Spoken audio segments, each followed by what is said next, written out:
since, I mean, around 10 years. Platforms, so-called intermediaries, Facebook, Google, Twitter, really just skewed the whole media and information ecosystem. So those platforms are no neutral entities. They define, with their algorithms, define what informations get visible and what information is not visible to users. So this has tremendous effects for both journalists and citizens alike. So let me have a look at both perspectives. So for journalists, it means that newsrooms have to adapt to various new formats. So they adapt their, they rather produce short and snappy videos than investigative news pieces, because it runs better on platforms. News media organizations have problems to survive, since platforms sort of take away a lot of their advertising revenue. And this makes them much more vulnerable to outside actors, such as governments, such as oligarchs. But this also, the introduction of social media also had a lot of effects for citizens. It's in the beginning, there was a lot of hope that social media means new power. It means that the gatekeeping function of journalists and news media organization was taken away, and it gave more power to citizens to tell their own story, to change the narrative of how stories are told. And this had very positive effects when we look at social movements that came up and changed, really changed society for the better. Recently, Black Lives Matter or #MeToo, for example, are very powerful stories that was driven by citizens on social media. Or in the beginning, we saw the Arab Spring as well. However, this also led to the rise of various challenges, of the rise of hate speech, the rise of misinformation, the rise of cyberbullying, and especially the rise of manipulation through powerful actors on social media. And this is really where I see the major challenges in media development these days. And I can't offer easy solutions. I think media institutions and media organizations have to be strengthened.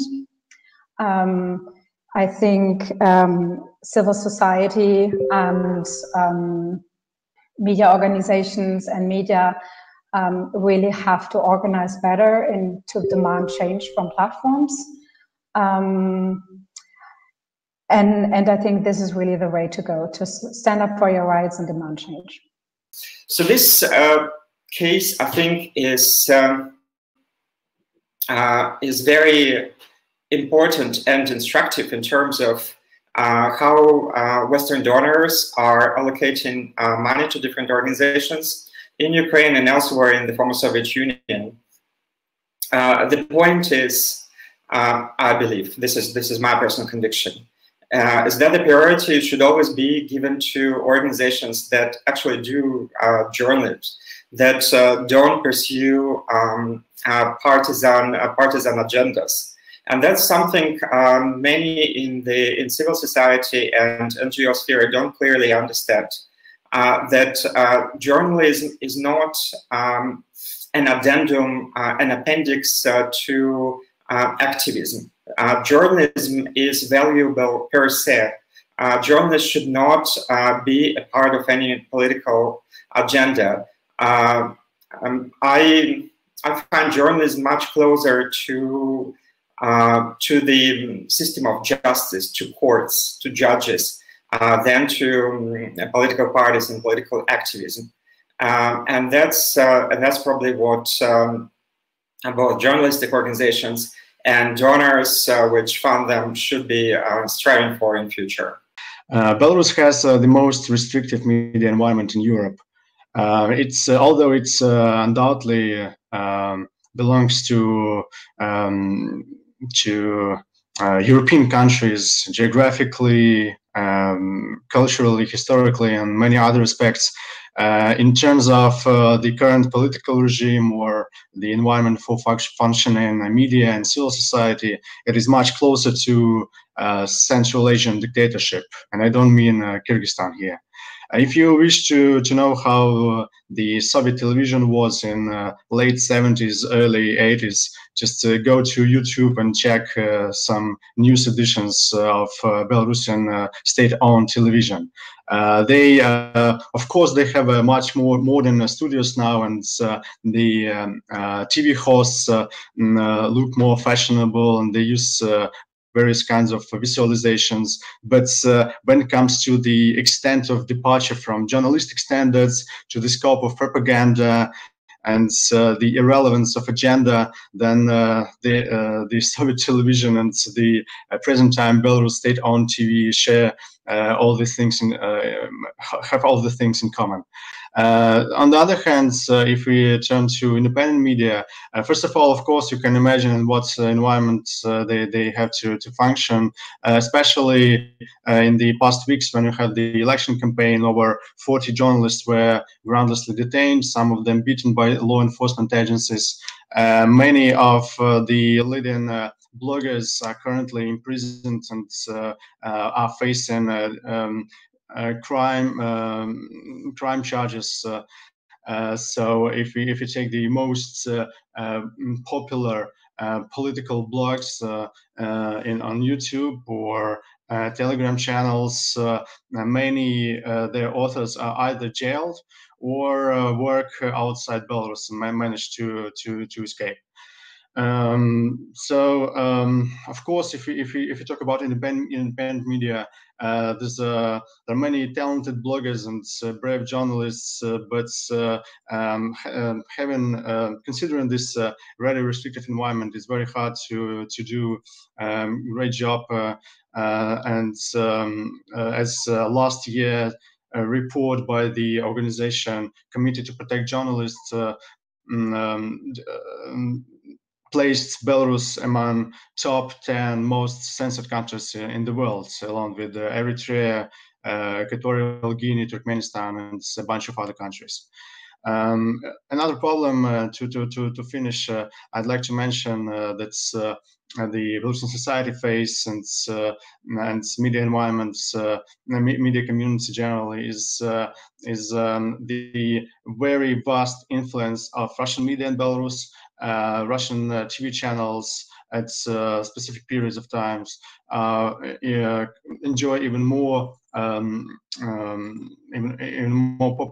popularity among the Belarusian population than the state-owned national TV stations, and around 40 fairly active websites currently target Belarusian audiences with different kind of propaganda and disinformation. There's a lot of propaganda narratives that you are well aware of about the bad West and good Russia, plus many messages discrediting the Belarusian language, history, culture, and so on. The Belarusian population face a double problem. First is a very Soviet-style state-owned media, which just disregard actual agenda and legitimize the authorities. Second is very active Russian propaganda in the form of popular TV channels, plus a wide array of online websites targeting the Belarusian audiences. Where is the line between a journalist's personal space, personal thoughts, and journalistic standards? Does the journalist have the right to express his sharp and subjective opinion on his personal page in a social network, for instance? And could the subjectivity influence on media pluralism? What do you think about it? I used to work for the BBC for 12 years. In the BBC, there were very strict rules about expressing your opinions on social media, so I was quite restricted by those rules. And when it was one of the reasons why I wanted to try and become a freelance journalist, to have more freedom for myself in terms of expressing what I think. So on Twitter, I may come across as a very opinionated journalist.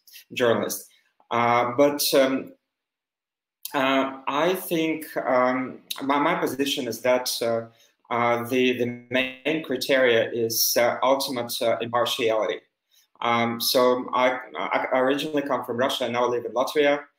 So I started from the premises of being very critical towards Putin's regime in Russia, and particularly around the time of the occupation of Crimea and Russian invasion in Ukraine. So that were my initial premises. But impartiality means, for me personally, is that, sorry, I'll be using strong language now. If I don't accept Putin's bullshit, it doesn't mean I will accept someone else's bullshit. So if I'm critical about the Russian regime, I'll be just as critical and impartial about other people and other politicians in Ukraine, in the West, who maybe not to the same extent as Vladimir Putin, but who are just as well prone to lies and prone to falsehoods and manipulations. And that's, I think, when that's when being opinionated for journalists is I believe, acceptable, because the ultimate goal is objectivity, is telling things you think about everyone, not just about one party that you consciously or unconsciously support. So I admit this may be a controversial point of view, and I'm experimenting with my stance on social media. But that's what I believe in now, and I'm very happy for people to debate it with me and to try to change my mind on that.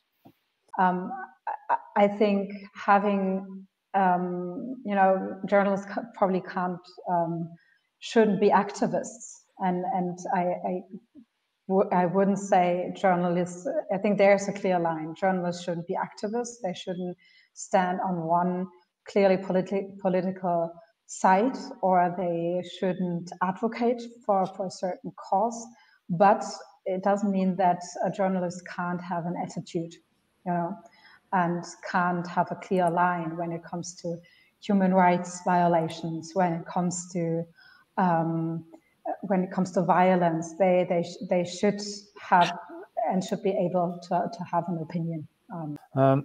Actually, does a term like post-truth even make sense? After all, there are simple and specific terms like truth and falsehood, like fact and fake. What do you think about this? I mean, of course, manipulation, it's not just about the media, it's about any discourse. Manipulation will always exist in our conversations for the rest of humanity's existence. There will be just different forms of it, and there will be different terms used in the future. And post-truth is just a fashionable term, particularly within the info warrior community, which is not necessarily the kind of community that should be whose opinion should be taken for granted. So yes, post-truth is a term. It is connected, I suppose, linguistically with postmodernism, and it sort of conveys the idea that in the modernist world there were just falsehoods, and now in the postmodernist world there is something more complicated than a simple straightforward 20th century totalitarian falsehood, or not totalitarian, because there were falsehoods on either side of the Iron Curtain at the time. Yeah, we're not escaping from it. We're not going to escape from it. Malign actors in politics and in the media will continue to invent new forms of manipulations and new falsehoods, and we just need to stay alert.